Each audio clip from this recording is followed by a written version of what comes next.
ठीक है। जैसे नॉर्मली आपके पास कोई मीडियम है तो आप क्या करते हैं, एक मैसेज नॉर्मली जनरेट होता है और उस मैसेज की बेस पे अगर छोटा कोई नेटवर्क है तो उस मैसेज को जनरेट करने के बाद मीडियम जो है वो एक्सेस देता है कि now that node is allowed to use the medium. ठीक है। और अगर क्योंकि मल्टीपल एक्सेस दे दी जाए तो नॉर्मली डाटा लॉस्ट होने का भी चांस होता है। जैसे अगर हम लोग इकट्ठे सारे बोलने लग जाए तो नॉर्मली वो वॉइस नहीं होगी, वो एक शोर होगा। ठीक है। तो वो शोर में किसी को भी प्रॉपर आवाज समझ नहीं आ रही होगी। ठीक है। तो ये जो है ये एक्सेस आप किस तरीके से दे रहे हैं, ये भी आपने जिस वक्त अपना नेटवर्क आर्किटेक्चर डिफाइन करना होता है तो you have to define that procedure as well. हाँ ठीक है जी। Exchange of packets of information between packet switches in a network. Routing tables in packet switches are used to select the path of each packet as it traverses the network. Exchange of packet of information। ठीक है। अब आपके पास क्या है, आपके routing tables कैसे बनेंगे, और राउटिंग टेबल्स बनने के लिए आपके पास क्या है, एक्सचेंज ऑफ पैकेट्स कैसे हो रहे हैं। राउटिंग टेबल क्या था जी, राउटिंग टेबल ये था कि आपका सोर्स से एक डाटा निकला है, फ्रेम निकला है, उसने डेस्टिनेशन तक जाना है।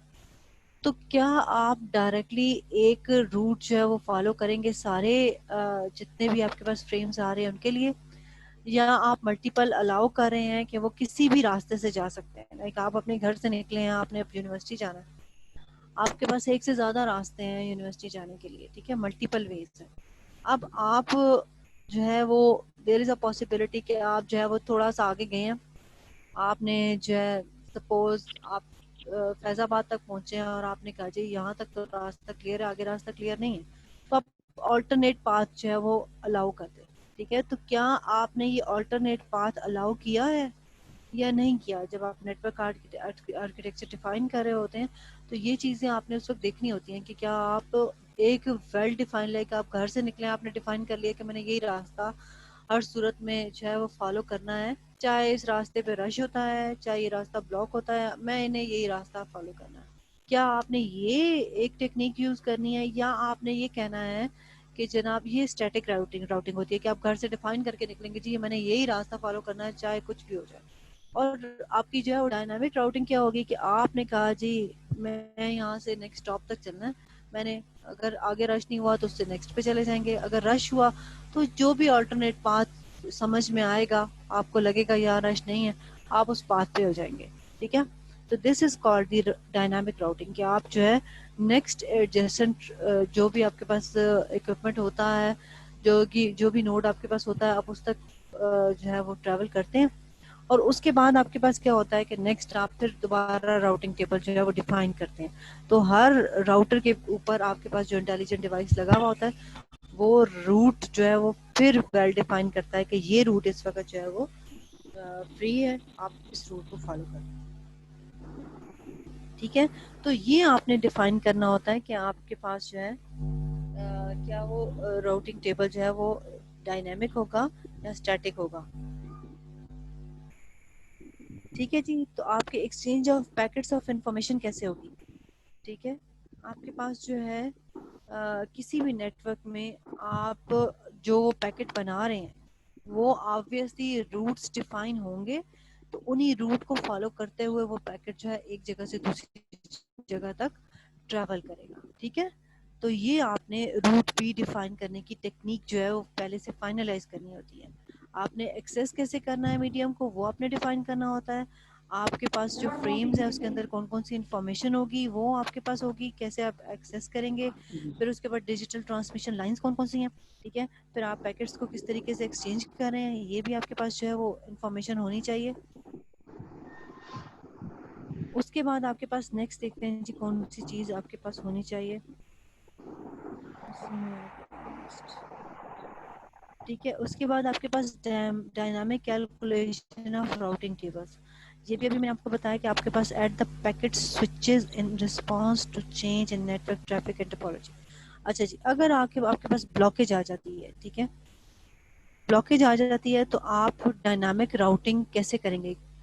एक तो आपने कहा ना आप करेंगे, ठीक है, आपने कहा जी ठीक है कहीं भी ब्लॉकेज आ जाएगा तो आप डायनामिक राउटिंग यूज करेंगे। तो फिर आपने ये करना है कि आप किस बेस पे डायनामिक कैलकुलेशन करेंगे। राउटिंग टेबल्स की कैलकुलेशन किस बेसिस पे करेंगे, कौन सी टेक्निक आपने यूज करनी है, कौन सा एल्गोरिदम आपके पास जो है वो इसके अंदर यूटिलाइज होगा जो कि आपका जो है वो ये काम कर देगा। ठीक है, तो ये एल्गोरिदम्स जो हैं वो आपने पहले से वेल डिफाइन करने होते हैं कि जी इस काम के लिए जो डायनामिक राउटिंग टेबल बनेगा उसकी जो कैलकुलेशन आपने करनी है वो किस बेसिस पे करनी है। ठीक है, so this is also one of the next thing. उसके बाद आपके पास है congestion control mechanism may be used to prevent congestion inside the network. Congestion आ गई, ब्लॉकेज आ गई, उस ब्लॉकेज को कंट्रोल कैसे करेंगे। रोड पे आप जा रहे हैं, हर तरफ से गाड़ियां आ गई हैं, क्या होता है थोड़ी देर तक ब्लॉकेज रहती है, थोड़ी देर के बाद एक पुलिस वाला आ रहा होता है और वो क्या करता है, कहीं से रोड ब्लॉक कर देता है, कहीं से रोड ब्लॉक कर देता है, एक रोड सिर्फ खोल देता है जी अब यहाँ से लोग जाएं। ठीक है, ये क्या है, this is the congestion control mechanism. अब ये तो आपका day to day real life का आपके पास एक कंजेशन कंट्रोल है। अगर आपके पास नेटवर्क में कंजेशन आ जाती है तो फिर आप इसको कैसे हैंडल करेंगे। ठीक है, आप कौन से वेज हैं, कौन से रास्ते हैं जो प्रेफरेबल हैं जहाँ से नेटवर्क पे ट्रैफिक आ रही होगी और उसको आप नहीं रोकेंगे, और कौन से जो पाथ्स होंगे जिनको आप थोड़ी देर के लिए ब्लॉक कर देंगे। ठीक है, ताकि आपका डाटा जो है वो लॉस ना हो और आपका ट्रैफिक जो है वो चल पड़े। तो ये आपने मैकेनिज्म्स जो हैं ये आपने डिफाइन करने होते हैं। सबसे पहले तो आप प्रिवेंट करते हैं कंजेशन को, और अगर कंजेशन प्रिवेंट नहीं हुई, हो गई है कंजेशन, तो फिर आप उस जो कंजेशन हो गई है उसको क्लियर कैसे करेंगे। ये दोनों मैकेनिज्म्स आपके पास जो है वो डिफाइन होने चाहिए बिफोर डिसाइडिंग दी नेटवर्क आर्किटेक्चर। ठीक है जी, उसके बाद आपके पास लास्ट यहाँ तक क्लियर हो रहा है सबको। Hello, yes ma'am. क्लियर हो रहा है, ठीक है जी। अच्छा जी, उसके बाद आपके पास आ जाता है internetworking provides connectivity across multiple possibly dissimilar networks by using gateways और routers। ठीक है जी,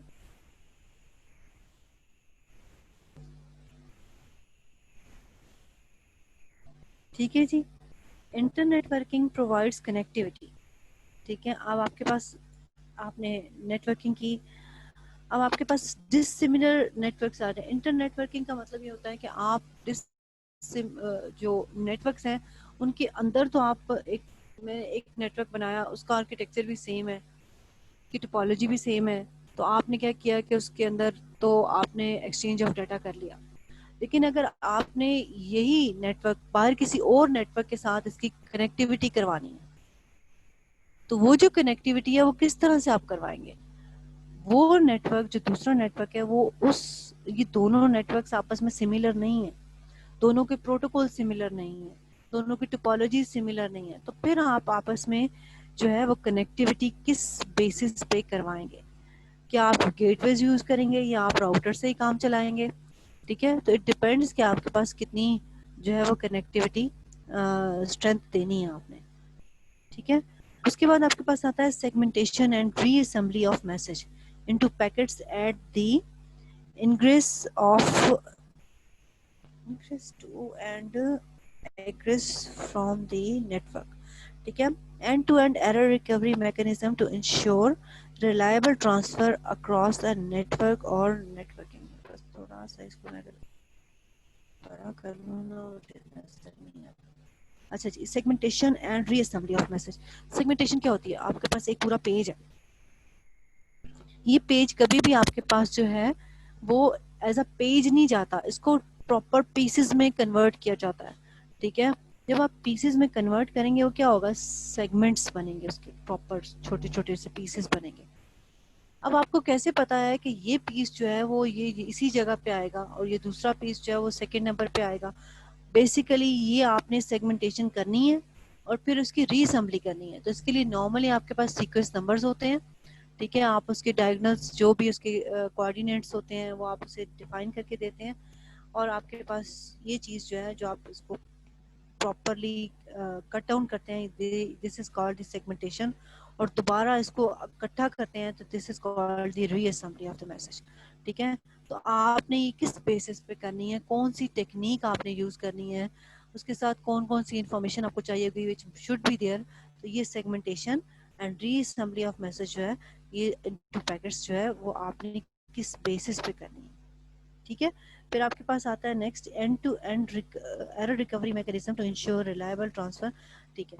उसके बाद आपने कहा कहना है कि जी आपने सेगमेंटेशन तो कर दी, रीअसेंबली भी कर दी, उसके बाद आपके पास एरर रिकवरी का कौन सा मैकेनिज्म जो है वो आप उठाएंगे, ठीक है। आपके पास एक जगह से दूसरी जगह आप एरर डाटा भेज रहे हैं, डाटा में कहीं ना कहीं कोई एरर आ रहा है, सपोज आपने जो है रिसीवर एंड पे चेक किया, डाटा आपका वही डाटा नहीं था जो रिलायबल डाटा वहाँ से आना चाहिए था, उसके साथ जो भी आपके पास एरर जो है वो चेकिंग के लिए आपने जो भी एल्गोरिथम्स लगाए हैं, आपको पता चला कि डाटा आपका जो है वो चेंज हो गया बीच में, तो फिर आप उस एरर को ख़त्म कैसे करेंगे, कौन से एरर रिकवरी के मैकेनिज्म यूज़ करेंगे, क्या आप डाटा रीसेंड करवाएंगे, या अगर एक बिट का है तो आपके पास जो भी एक एरर रिकवरी का एल्गोरिथम है वो आप यूटिलाइज कर लेंगे, ठीक है।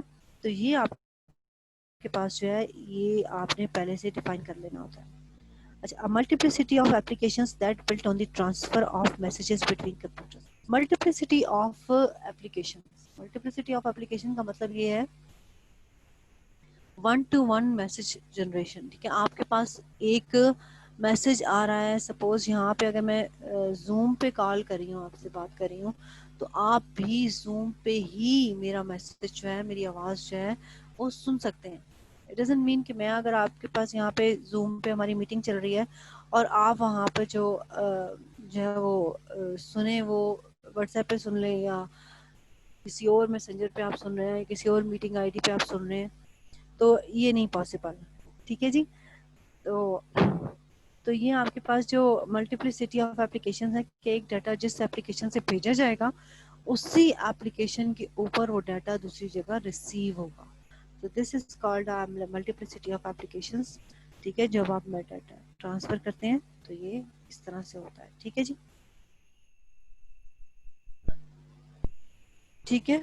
ये आपके पास जो है वो नेटवर्क आर्किटेक्चर का कुछ पॉइंट्स हैं जो कि आपने हर सूरत में कैटर डाउन करने होते हैं। क्लियर है जी, इसमें कोई इश्यू तो नहीं है किसी को?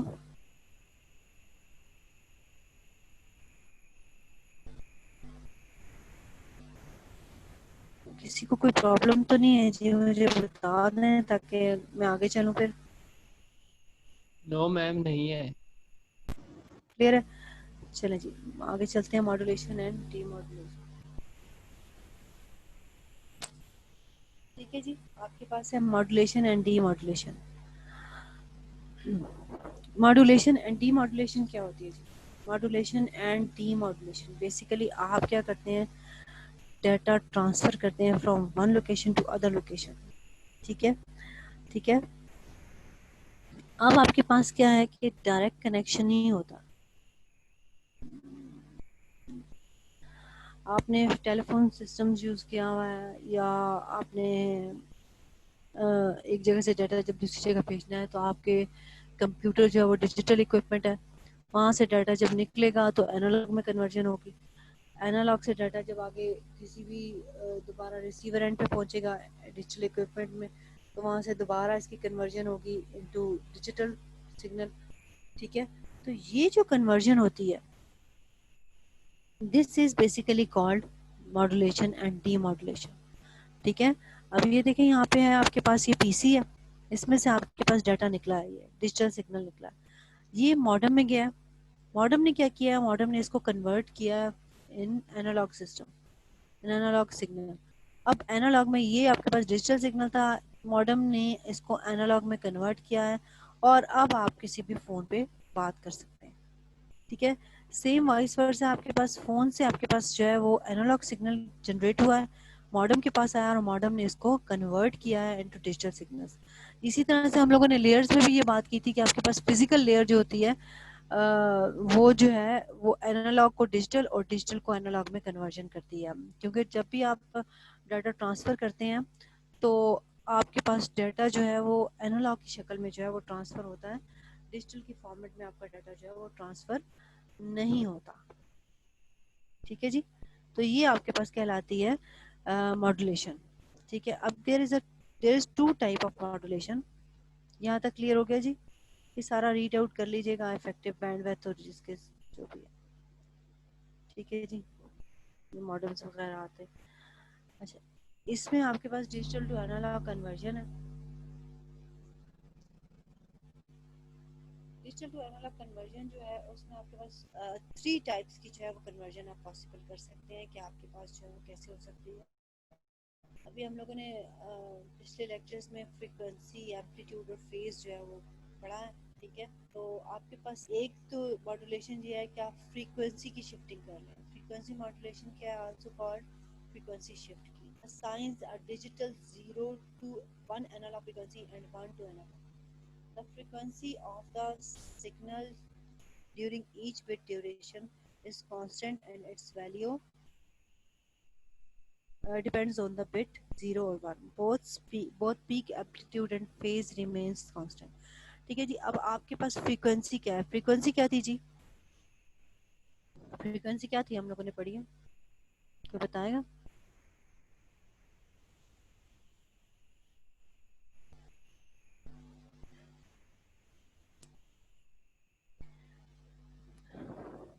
आप में से कोई बताएगा फ्रीक्वेंसी क्या होती है जी?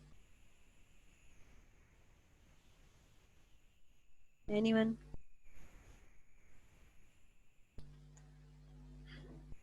दानियाल, फैसल, नवाज, कौन बताएगा जी फ्रीक्वेंसी किसको कहते हैं?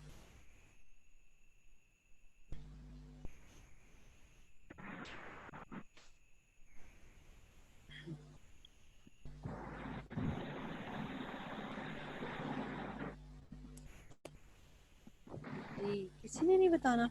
किसी को नहीं पता फ्रीक्वेंसी क्या होती है? मैम क्वेश्चन क्या था? फैसल, क्वेश्चन ये है कि आपके पास जो फ्रीक्वेंसी है वो क्या चीज होती है? फ्रीक्वेंसी का क्या मतलब है? Ma'am it's like waves ma'am, travelling करती है मैम ये। मैम अल्लाह के नंबर बंदे, of cycles per unit second. हाँ, नंबर ऑफ, जो भी आपके पास ये पूरे साइकिल्स आ रहे हैं इनके number of cycles per unit time, कि इस कितने तरफ आ यूनिट रहा था टाइम में। मैम, बता दिया उसने। अच्छा, चलें, अब आपके पास नंबर ऑफ साइकिल्स जो हैं वो पर यूनिट टाइम कितने होते हैं? ठीक है, तो this is called the frequency. अब इस फ्रीक्वेंसी में आपके पास जो है, जब आप फ्रीक्वेंसी शिफ्टिंग कर रहे होते हैं, ठीक है, तो आपके पास कितनी नंबर ऑफ साइकिल्स जो हैं वो आपने बेसिकली इसमें से पास ऑन करने हैं किसी भी इक्विपमेंट में से। ठीक है, that is called the frequency, जो भी आपके पास है। उसके बाद आपके पास जो है फ्रीक्वेंसी मॉड्यूलेशन क्या है, कि आप फ्रीक्वेंसी को कितना शिफ्ट कर रहे हैं। आपके पास बेसिकली आप क्या कर रहे हैं, डिजिटल से एनालॉग कन्वर्जन कर रहे हैं। ठीक है, ये आपके पास अगर आप ये देखो, ये डिजिटल है। ठीक है, अब आपने डिजिटल में इसको 1 कह दिया और ये 0 है, ये 1 है और ये 0 है। अब आप जब एनालॉग करोगे तो एनालॉग में आपके पास जो भी वेव है उसकी पीक नंबर को आपके पास क्या हो जाएगा, 1 आ जाएगा।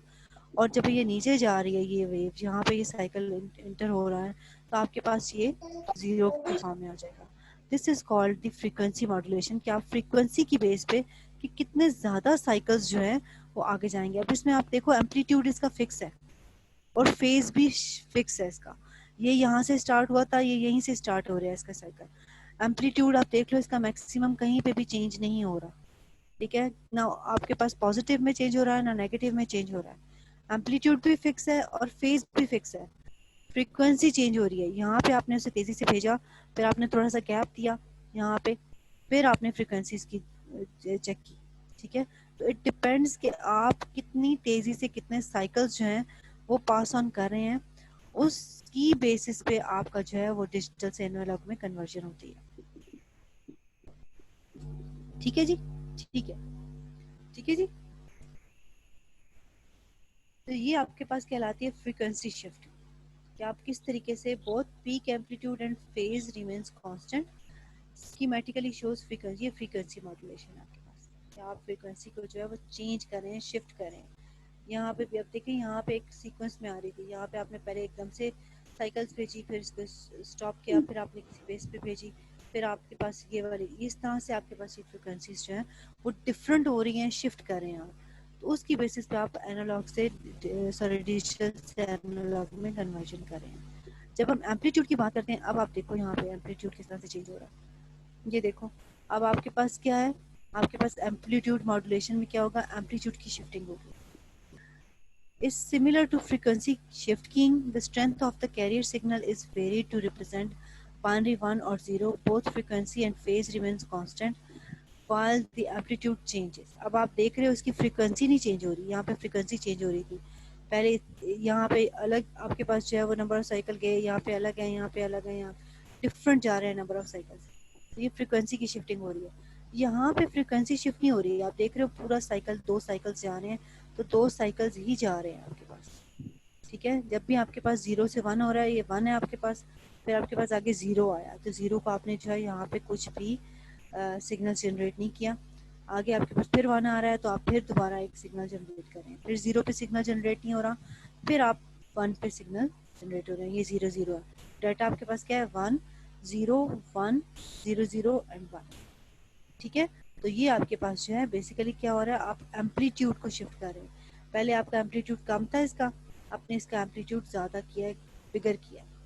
ठीक है, तो आपके पास फ्रीक्वेंसी तो चेंज नहीं हुई ना, फेज शिफ्ट हुआ है. फेज में भी आपके पास जहाँ से स्टार्ट होना था वहीं से हुआ है. कहीं पे भी आपका जो सेंटर पॉइंट है उसके अक्रॉस आपने इसको चेंज नहीं किया. ठीक है, तो आपके पास सिर्फ एम्पलीट्यूड इसका चेंज करके आपने, फ्रीक्वेंसी भी फिक्स है आपके पास और इसका जो फेज है वो भी फिक्स है, और सिर्फ एम्पलीट्यूड आपने चेंज किया है जिसकी वजह से आपके पास एक सिग्नल जनरेट हुआ. ठीक है, उसके बाद आपके पास फेज शिफ्ट आ जाता है. ठीक है जी, फेज शिफ्ट अगर आप देखो, हम नीचे इसमें देखते हैं, ये देखें आपके पास कॉन्टिन्यूसली फेज शिफ्ट हो रहा है. यहाँ से आपने स्टार्ट किया, यहाँ पर आके अब यहाँ से सिग्नल स्टार्ट हो रहा है दूसरा, ये 0 का. ठीक है, यहाँ तक गया, अब 1 का फिर आपके पास अपर मोस्ट से शुरू हो रहा है. ठीक है, ठीक है, और फिर आपके पास जब भी 0 आ रहा है तो 0 में आपके क्या करें, आप नेगेटिव क्वाड्रेंट से जो है वो स्टार्ट करें. अब ये इसका फेज जो है यहाँ से पूरा यहाँ पे अब करें तो आपका ये फेज शिफ्ट हुआ हुआ है. ठीक है, इसी तरह से आपके पास 0 0 है तो उसका फेज यहाँ तक चलेगा, ये भी इसका भी फेज शिफ्ट हुआ है. तो जब भी आपके पास 1 आ रहा है आप एक अलग फेज से फेज शिफ्टिंग करें, और 0 आ रहा है तो उसकी अलग फेज शिफ्टिंग करें. तो ये आपके पास फेज शिफ्टिंग हो रही है. इसमें एम्पलीट्यूड आपके पास कांस्टेंट है, देखिए एम्पलीट्यूड इसका चेंज नहीं हो रहा, और फ्रीक्वेंसी भी इसकी कांस्टेंट है. इतनी ही फ्रीक्वेंसी में नंबर ऑफ साइकिल्स चल रहे हैं. ठीक है, तो आपके पास जो है सिर्फ और सिर्फ इसका सेंटर पॉइंट जो ओरिजिन है उससे आपके पास देख रहे हैं आपके पास कितना इसका साइकिल जो है वो, या इसका जो वेव है उसका कितनी शिफ्टिंग हो रही है. क्लियर है, तो 0 के लिए आपने अलग से शिफ्टिंग कर दी है और 1 के लिए आपके पास डिफरेंट टाइप ऑफ शिफ्टिंग मौजूद है. ये आपके पास है जी, ये आपके पास मॉड्यूलेशन कहलाती है कि आपने डिजिटल से एनालॉग में कन्वर्जन किया. ठीक है, ये 3 टाइप्स हैं आपके पास डिजिटल टू एनालॉग कन्वर्जन की. अब अगर एनालॉग टू डिजिटल कन्वर्जन हम करते हैं तो आप देखें, some analog to digital conversion are nothing more than the reverse of what ये reversal है आपके पास. The modem examines incoming signals for amplitude, frequency and phase shift and generates digital signals accordingly. These analog signals have constant characteristics at least over short interval. Constant intervals आपके पास आते हैं. अब हम इसको नीचे देखते हैं कि हमारे पास किस तरीके से एनालॉग से डिजिटल कन्वर्जन आ रही है. ये है जी आपके पास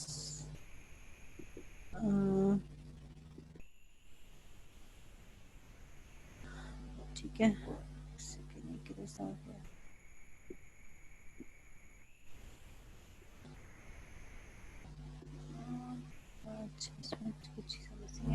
आपके पास जो है डिजिटल से एनालॉग कन्वर्जन जो है वो बेसिकली आपके पास it's the reversal of this thing.